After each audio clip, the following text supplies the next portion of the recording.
This is a different sweater that I'm just now finishing up, but I thought this might be a great opportunity for me to show you how I complete the bind off when I'm knitting in the round. As is the nature of knitting in the round, you have a jog because you're not knitting entirely in the circular, you're knitting in a spiral. So in order to close that jog and to close this little gap here, when I do my last stitch, I just pull the thread through that last stitch. If you look here, you can see this was the last stitch on the needle. Here's my last stitch that I needed to bind off, and instead of doing that bind off, I just pull the yarn right through those stitches. So now to close the jog, I have the tail on a darning needle, and I'm going to take this tail and I'm going to make a stitch that's going to bridge this gap between the two and bring this down to the same level as that one. In order to do that, I have to look at how my stitches are. You see how the yarn comes up from the previous stitch, goes around, and then back down like that. So I'm going to duplicate that. One of the first problems most people have is they want to go into this loop and this loop right there. But if you look at it, that loop on the right is actually from the stitch below. So you don't want to go in there. What you want to do is pick these two loops right here. Those are the two loops from the same thread, and that's the first loop of my bind off. So I'm going to go from front to back into that loop, and I'm going to pull my thread so that this distance is about the same as that distance. Then I'm going back in right where that yarn was coming out of to complete the stitch. So if you look at it now, it looks like a continuous row of stitching, and if you look at it this way, that gap that was there is closed up. Part of why you still see a bit of a lump here is because this is hand spun, and the hand spun is a bit irregular, and there's just a little poof of yarn, of fiber right there. So that's what's causing that to pop up. What I'm going to do now is I'm going to go on the inside of my cuff, and I'm going to weave this in. When I weave in along the ribbing, basically what I do is I go back and forth like this in between that row of what on the inside looks like a knit column. On the outside it's a purl column, so it's going to be hidden.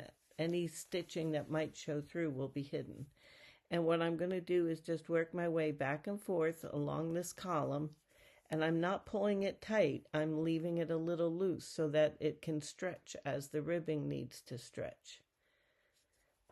And I actually work my way down here quite a ways because I tend to fold the cuffs up and I don't want this little end sticking out.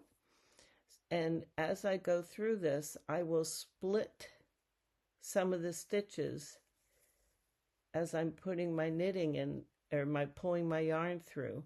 By splitting the stitches, what it's going to do through wear is it's going to felt that end in place. So if you look at this, you can kind of see this column looks a little different than the other columns. On the other hand, you don't really see that thread. And I go down quite a ways, and the reason I go down quite a ways is because I don't want the end sticking up when I am, if I fold the cuffs over. So again, every here and there, I'll split the stitches, otherwise I just go straight through. And then when I'm ready to end it, I will go into the middle of this column, like this. There we go. And then I'm going to cut this thread, but I'm going to cut the thread so it sticks up, maybe about a quarter, maybe about a quarter of an inch like that. And then I fray that end. Now, after I block this sweater, I'll come back and I'll hold the scissors flat against it and cut any of this fuzziness that's left. But by fraying that end, as it wears, that's going to felt it in place as well. So that's the cuff of the sleeve. I still have to do the bottom of the sweater.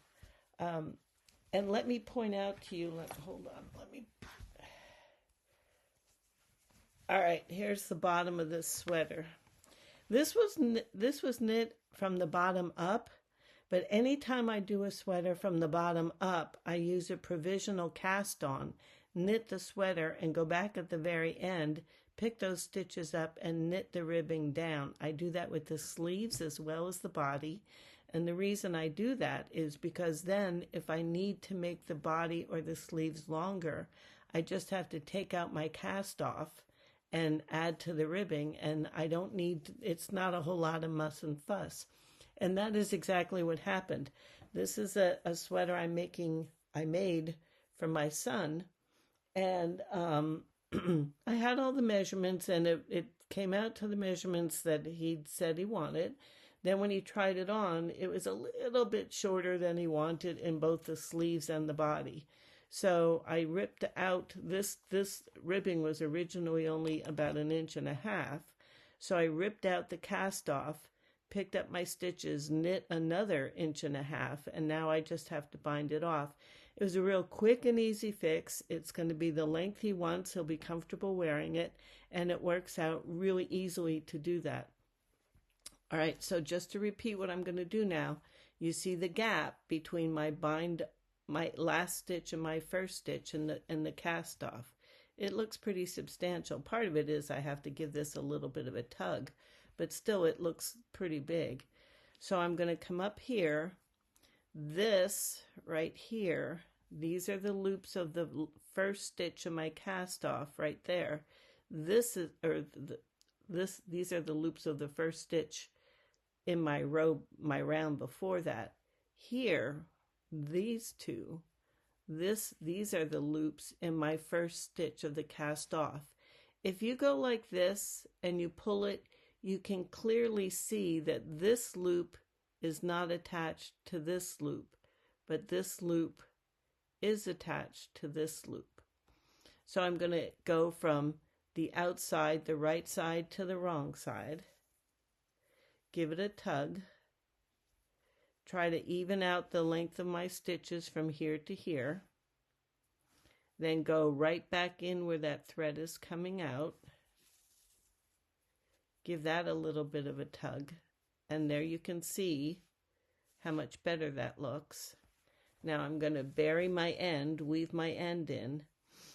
And this is just a ribbing at the bottom of the sweater, so I don't have to worry quite so much about it being the cuff folding up and going down quite as deep. So I'm going to just go back and forth. I want to make sure it's anchored in there really well so it doesn't work its way loose. And again, as I'm going back and forth here, I am not pulling it tight because I do want this ribbing to be able to stretch. And I'm going to make very certain that I go through, you'll see I'm going through splitting the stitches in a couple of consecutive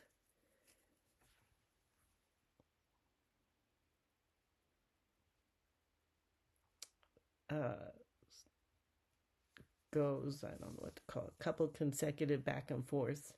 Then I'm going to pull it in here. Now you see I didn't bury it nearly as deep as I did the cuff because I don't have to worry about folding the ribbing up at the bottom of the sweater. But again, I'm going to cut it about 1/4 inch long, and I'm going to fray those edges. There we go. So that when I block this, it's going to felt somewhat. I'll trim it a little bit, and then as this gets worn, it'll felt even more, so I don't have to worry about this coming apart. So you can kind of still see here this little bit of a jog that's not entirely even. When I block this, I'm going to make sure to give it a tug to kind of even it out a bit. I'll pull this one up, even it out like that. But it's for the most part, especially with the cuffs, it's pretty seamless. Okay, there you go.